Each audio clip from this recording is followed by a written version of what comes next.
हाँ बेटा, नेक्स्ट आपका जो टॉपिक है वो मैंने आप लोगों को कल एक तो कराया था, मीटर सेकंड केल्विन मोल और कैंडेला की डेफिनेशंस याद करने के लिए कहा था। ठीक है, और आज का जो टॉपिक है वो है measurement of temperature.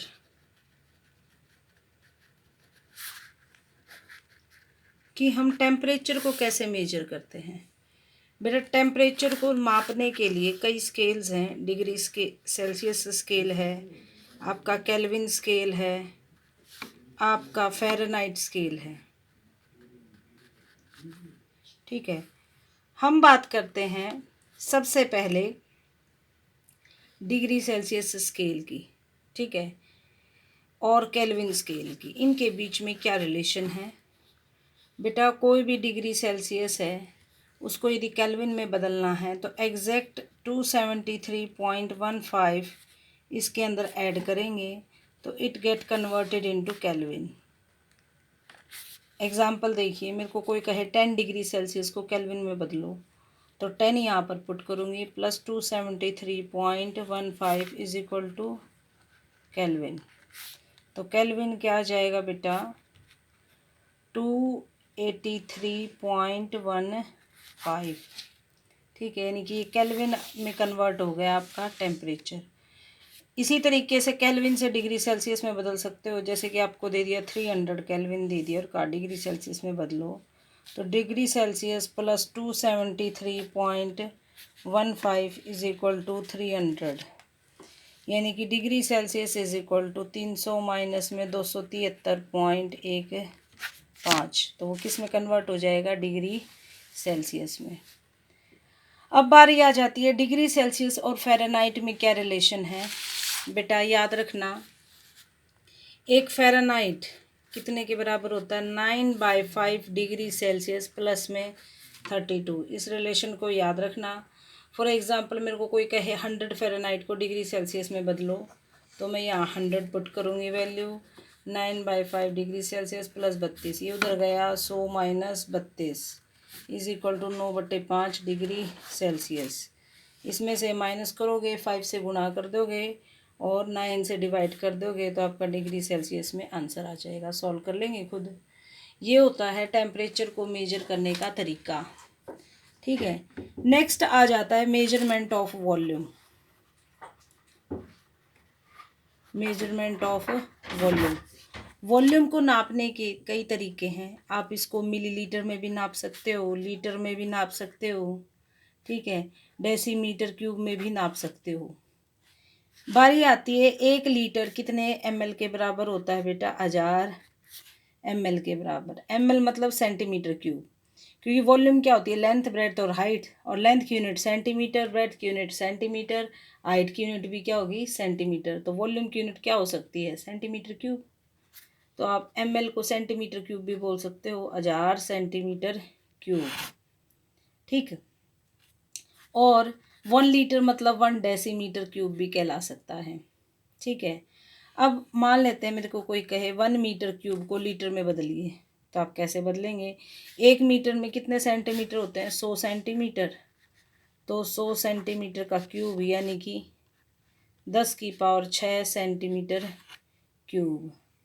10⁶ centimetre cube मतलब यदि मैं लूँ कितना हो जाएगा, 10⁻³ डेसीमीटर क्यूब, यानी कि 10⁻³ लीटर। आप ये कह सकते हो 1 मीटर क्यूब में कितना लीटर होता है, 1000 लीटर होता है बेटा। ठीक है, ये आपके रिलेशंस हैं, आपको न्यूमेरिकल सॉल्व करने में ये यूज़ होंगे। एज इट इज़ इनका कोई ख़ास यूज़ नहीं है। नेक्स्ट आ जाता है आपका मेजरमेंट ऑफ मास। मास को कैसे नापा जाता है, वजन को, उसको वैसी बात है केजी में नापा जाएगा। ठीक है, केजी, ग्राम, ये आपको याद करने पड़ेंगे रिलेशंस। अभी आपको बताती हूँ कहाँ से। आपको बेटा ये रिलेशंस याद करने हैं। डेसी का सिंबल होता है डी और इसका मतलब होता है 10⁻⁻1। सेंटी मतलब 10⁻⁻2। मिली मतलब 10⁻⁻3। माइक्रो 10⁻⁻6। नैनो देखो, नैनो है 9, यानी कि 10⁻⁻9। अब 3 का डिफरेंस है। नैनो के बाद आता है पिको, -12 हो गया। फेमटो हो गया -15, एटो हो गया -18, जेप्टो हो गया -21, योक्टो हो गया -24। फिर आ जाता है इसके बाद में डेका, डेका 10⁻1, तो किलो कितना हो गया 3, 10⁻3। ठीक है, मेगा कितना हो गया, 3 बढ़ा दो 10⁻6, गीगा हो गया 10⁻9, टेरा हो गया 10⁻12, पेटा हो गया 15, एक्सा हो गया 18, जीटा हो गया 21 और योटा हो गया 24। आपको ये याद करने होंगे, न्यूमेरिकल सॉल्व करने में ये हेल्प करता है आपको। अब बारी आ जाती है, कुछ इंपॉर्टेंट पॉइंट्स हैं एसआई यूनिट से रिलेटेड। ठीक है, देखिए, यदि कोई यूनिट जो साइंटिस्ट के नाम से स्टार्ट होती है तो उसका पहला अक्षर है वो बड़ा होता है ना कि छोटा, सॉरी छोटा होगा, उसकी यूनिट का पहला अक्षर छोटा होगा ना कि बड़ा। जैसे कि फोर्स की यूनिट है न्यूटन, तो न्यूटन का एन छोटा होगा ना कि बड़ा। जैसे जूल है, वर्क की यूनिट है, तो जूल एक साइंटिस्ट था, ठीक है, उसका जे बड़ा नहीं हो करके उसका क्या होगा, छोटा। आप जो न्यूटन बड़ा लिखते थे ना वो गलत है। ठीक है, अच्छा, कभी भी यूनिट्स के सिंबल की जो एंडिंग है प्लूरल नहीं होती। जैसे हम बोल देते हैं सेंटीमीटर्स, सेंटीमीटर्स कभी नहीं होता, सेंटीमीटर होता है। जैसे आप कहोगे 10 सेंटीमीटर ना कि 10 सेंटीमीटर्स, ये एस नहीं आएगा, सिर्फ क्या आएगा, सेंटीमीटर। ठीक है, अच्छा, वर्ड्स और सिंबल हैं वो फिक्स नहीं होते हैं। ठीक है, तो हम जैसे इसको ऐसे लिखेंगे, जैसे कि जूल लिख के का हमने क्या लिख दिया, जे लिख दिया, पर मोल हमने सिंबल्स लिख दिए, इसके पूरा नाम नहीं लिखा, हमने क्या लिखेंगे, सिंबल लिखेंगे। ठीक है, अच्छा, जैसे किलोमीटर के लिए प्रीफिक्स होता है के एम, इसी तरीके से मीटर के लिए क्या होगा, एम। तो पूरा मीटर ना लिख करके, ठीक है, हम क्या लिख सकते हैं, सिर्फ एम लिख सकते हैं। ठीक है, ये कुछ खास बातें थी। अब जैसे टेम्परेचर यदि केल्विन में है तो उसे सिर्फ ऐसे लिखेंगे 25 केल्विन, डिग्री नहीं लगाएंगे हम उसके ऊपर, कभी डिग्री लगा दो। ठीक है, अच्छा, अब जैसे यूनिट, ऐसी कोई यूनिट हो जो दो यूनिट्स के कम्बिनेशन से बनी हो तो थोड़ा सा उनमें गैप देंगे। जैसे जूल और सेकंड के बीच में क्या दे रखा है, गैप दे रखा है, ना कि हमने सीधा डायरेक्ट लिखा है जूल सेकंड। ठीक है, तो इन चीज़ों का ध्यान रखना है यूनिट्स लिखते वक्त। अब बारी आ जाती है, एक छोटी सी डेफिनेशन आती है, प्रिसीजन और एक्यूरेसी। ठीक है, प्रिसीजन और एक्यूरेसी को समझे। दो, आज तक हम प्रिसाइज और एक्यूरेट वर्ड का मतलब लगभग सेम मान के चलते हैं। इसको एक एग्जाम्पल से समझते हैं। फॉर एग्जाम्पल, मेरे को कहा इस बुक की बेटा आप लोग लेंथ नापिए। ठीक है, किसी ने कहा, मैंने 4 स्टूडेंट्स को कह दिया कि इस की बुक की लेंथ नापो भाई। पहले स्टूडेंट ने क्या किया, इसकी बुक की लेंथ नापी 10.3। ठीक है, फिर उसने दोबारा नापी 10.4 आ गया, फिर तीसरी बार नापने की कोशिश करी 10.5 आ गया। ठीक है, फिर 10.6 आ गया और 10.7 आ गया। सेकंड पर्सन ने क्या किया, इसकी लेंथ नापी 10, 10.1, 2, 3, 4 ऐसे नाप दी। थर्ड ने 10.1, 3, 5, 7, 9 और 5। ठीक है, फोर्थ ने क्या नापी, एक बार 10 आ गई, फिर 10.7 आ गई लेंथ, फिर 10.9 आ गई, फिर 11.1 आ गई, फिर 11.3 आ गई। मैंने उन्हें मेजर्ड वैल्यू दी थी। फॉर एग्जांपल, मैंने मेजर्ड वैल्यू अपनी तरफ से कही कि भाई इसकी बुक की लंबाई है वो 10.5 है। ठीक है, फिर इन बच्चों ने नापी, अलग अलग बार इन्होंने नापी। 4 स्टूडेंट्स थे, 4 स्टूडेंट ने 5 बार नापी हर एक ने। ठीक है, नापने के बाद ये यूनिट आई। अब मैंने जो फिक्स वैल्यू दी थी वो 10.5 दी थी, तो फर्स्ट पर्सन ने जो नापी है वो 10.5 भी आ रही है, 6 भी आ रही है, 7 भी आ रही है, लगभग 5 के बराबर ही आ रही है। यानी कि फर्स्ट पर्सन ने इनका एवरेज निकाला। एवरेज है वो कितना आया, 10.5। यानी कि जो मैंने वैल्यू दी थी उसके साथ ये मैच कर रही है, यानी कि ये प्रिसाइज भी है और एक्यूरेट भी है। अब सेकंड पर्सन ने इसको नापा, ये लेंथ आई, एवरेज निकाला 10.2 आ गई, नियरली 10.5 के बराबर ही है, तो प्रिसीजन तो है। ठीक है, लेकिन एक्यूरेसी नहीं है। मतलब लगभग आपस में ये मैच कर रही हैं वैल्यूज़, प्रिसाइज तो हैं लेकिन एक्यूरेसी नहीं है। एक्यूरेसी तो तब होती जब ये 10.5 के नज़दीक आती। फिर थर्ड पर्सन ने जो नापा था उसका एवरेज निकाला तो 10.5 के बराबर आ गई। तो इसकी एक्यूरेसी तो आ रही है बेटा मेजरमेंट के अनुसार, लेकिन प्रिसाइज नहीं है। देखो डिफरेंस कितना आ रहा है, 2 का डिफरेंस आ रहा है।